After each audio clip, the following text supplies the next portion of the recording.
যখন operation theatre থেকে বের হয়ে আজকে আমি একটি চিত্র খেয়াল করেছি যে তার মা হাওয়া করে দেখি কাঁদছে। আমি বললাম যে কাঁদছেন কেন? তখন উনি যে জিনিসটি বললেন, এই কান্নাটা আসলে শান্তির কান্না। তার ছেলে এতদিন যে কষ্টটা পেয়েছে সেই কষ্ট থেকে যে সে মুক্তি পেল, এটাই তার শান্তি। মায়ের চোখের এই কান্নাটি দেখে আমি নিজেই একটু আপ্লুত হয়ে যাই যে এভাবেই তো আসলে সন্তানদেরকে ভালোবাসে মায়েরা। রাহিলের আম্মুর কাছ থেকে শুনবো যে আপনি ওর মধ্যে কি কি কষ্ট খেয়াল করেছেন এবং কতদিন ধরে সে এই সমস্যায় ভুগছে। আমার কাছে অনেক মায়েরাই একটি কমন প্রশ্ন করে থাকে যখন তাদের বাচ্চাদের এডিনোটনসিলেক্টমি সার্জারি করার ডিসিশন আমি নিয়ে থাকি, বা আমি যখন ডিসিশন দেই যে স্যার আমার এই বাচ্চা তো ছোট, তো এত ছোট অবস্থায় অপারেশন করা রিস্ক আছে কিনা, বা অজ্ঞান থেকে জ্ঞান ফিরবে কিনা, বা কোনো ভয় আছে কিনা, কোনো জটিলতা আছে কিনা।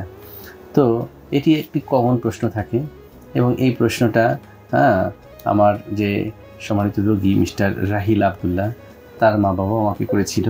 তো সেই রাহিলের আমরা সকালবেলায় অপারেশন করেছি এডিনোটনসিলেক্টমি সার্জারি, কিন্তু কোনো জটিলতা হলো কিনা তার বাস্তব চিত্র একটু দেখানোর চেষ্টা করছি এই মুহূর্তে আপনাদেরকে, তাহলে প্রশ্নের সব উত্তর আপনারা পেয়ে যাবেন।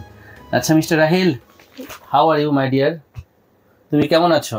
আলহামদুলিল্লাহ ভালো আছি, আপনি কেমন আছেন? বাহ বাহ বাহ, আমি ভালো আছি। আচ্ছা, তোমার তো একটি অপারেশন হলো, তোমার কি অপারেশন হলো তুমি কি জানো? Tonsil adenoid. টনসিল এবং এডিনয়েড, তাই না? আচ্ছা, এই যে অপারেশনটা হলো তোমার, তাই না, নিশ্চয়ই কিছু কারণ ছিল যে কারণে আমি তোমার অপারেশনটা করলাম। আচ্ছা, তোমার কি কি কষ্ট হতো একটু বলতে পারবা? আমি রাতে ঘুমানোর সময় নাক ডাকতাম, রাতে ঘুমানোর সময় নিঃশ্বাস নিতে কষ্ট হইতো। তারপরে কি হা করে ঘুমাতা? হ্যাঁ, হা করে ঘুমাইতাম।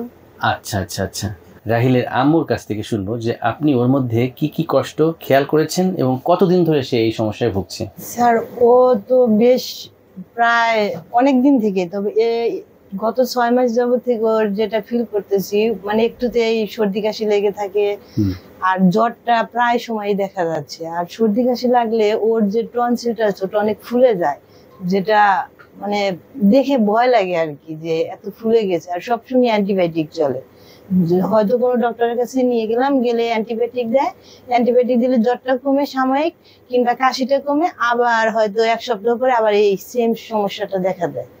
আর জ্বর সর্দি কাশি লাগলে ঘুমানোর সময় এত পরিমাণ, মানে ওর কি বলবো, নিঃশ্বাস নিতে সমস্যা হয়, মানে স্থিরভাবে ঘুমাতে পারে না, এ কাঁদ ও কাঁদ। আমরা বাবা মা হিসেবে মানে অস্বস্তি ফিল করি ওর অবস্থাটা দেখে। আমার বাচ্চা আলহামদুলিল্লাহ আজকে অপারেশন হওয়ার পরে সে অনেক সুস্থ আছে, এবং যে দেখি নিউজে বাচ্চাদের মানে অপারেশনের আগে যে অজ্ঞান করার যে ওষুধটা দেয়, এতে দেখা যায় অনেক বাচ্চার প্রাণ চলে যায়। তো এটা বিশেষ একটা কারণ ছিল বয়ের। তো এখন মানে অনেকটা স্বস্তি লাগতেছে স্যার, আপনার ভিডিওতে যা দেখছি বাস্তবে তার থেকে অনেক ভালোটা এখান থেকে আমরা পেয়েছি। সাধারণ মানুষজন কিভাবে, ওই একটি কথা যেটা আপা বললেন যে কখনো কখনো টেলিভিশনে দেখে, পত্রিকায় দেখে, খবরে দেখে যে অপারেশন করতে যে দুর্ঘটনা ঘটেছে, তখন না মানুষের সত্যিকারের ভয় তৈরি হয় শরীরে, মনেও কিন্তু ভয় বাসা বাঁধে। কারণ নিজের সন্তান বলে কথা, যার যা আসলে সেই বোঝে যে সন্তান হারানোর কতটা কষ্ট। তো এই শঙ্কাটা থাকে, এটা সত্য। তবে আমি একটা কথা বলি সবসময়, যে যেখানে যেখানে ঝুঁকি রয়েছে সেই ঝুঁকির যে ফ্যাক্টরগুলোকে যদি আমরা আগের থেকে ডিটেক্ট করে ফেলতে পারি, তাহলে কিন্তু আসলে এই ঝুঁকি থেকে রক্ষা পাওয়াটা অনেকাংশেই সম্ভব হয়। অর্থাৎ যেখানে যেখানে ঝুঁকি রয়েছে সেই ঝুঁকির যে ফ্যাক্টরগুলো, কোথায় কোথায় সমস্যা হতে পারে, সেটাকে যদি আমি আগে আইডেন্টিফাই করতে পারি, সেখানে যদি বাড়তি সতর্কতা আমি নেই, তাহলে কিন্তু আসলে সেই ঝুঁকিগুলোকে আমরা মোকাবেলা করতে পারি শক্ত হাতে। যে কাজটা আমি সবসময় করার চেষ্টা করে থাকি। এবং আমার এই সফলতার অপারেশন পরবর্তী একটি বাচ্চা যে খেলছে, কথা বলছে, হাসছে, এইটার পেছনের কারণটা কিন্তু কোনো ম্যাজিক না, কারণ হচ্ছে আসলে কেয়ার। আমি কেয়ার করি। যখন অপারেশন থিয়েটার থেকে বের হয়ে আজকে আমি একটি চিত্র খেয়াল করেছি যে তার মা হাওয়া করে দেখি কাঁদছে। আমি বললাম যে কাঁদছেন কেন? তখন উনি যে জিনিসটি বললেন, এই কান্নাটা আসলে শান্তির কান্না। তার ছেলে এতদিন যে কষ্টটা পেয়েছে সেই কষ্ট থেকে যে সে মুক্তি পেল, এই কষ্ট থেকে যে সে আজকে মুক্তি পেল, এটাই তার শান্তি। মায়ের চোখের এই কান্নাটি দেখে আমি নিশ্চয়ই আমি নিজেই একটু আপ্লুত হয়ে যাই যে এভাবেই তো আসলে সন্তানদেরকে ভালোবাসে মায়েরা।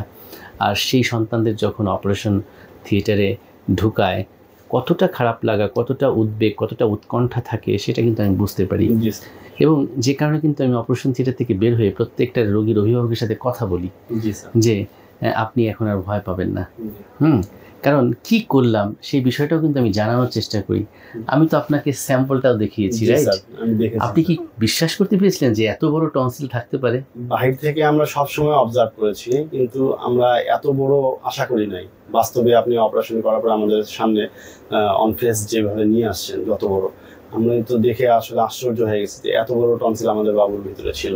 আচ্ছা রাহিল, তুমি কি এখন বেটার ফিল করছো আগের চাইতে? মানে আগের চাইতে কি একটু আরাম বোধ করছো?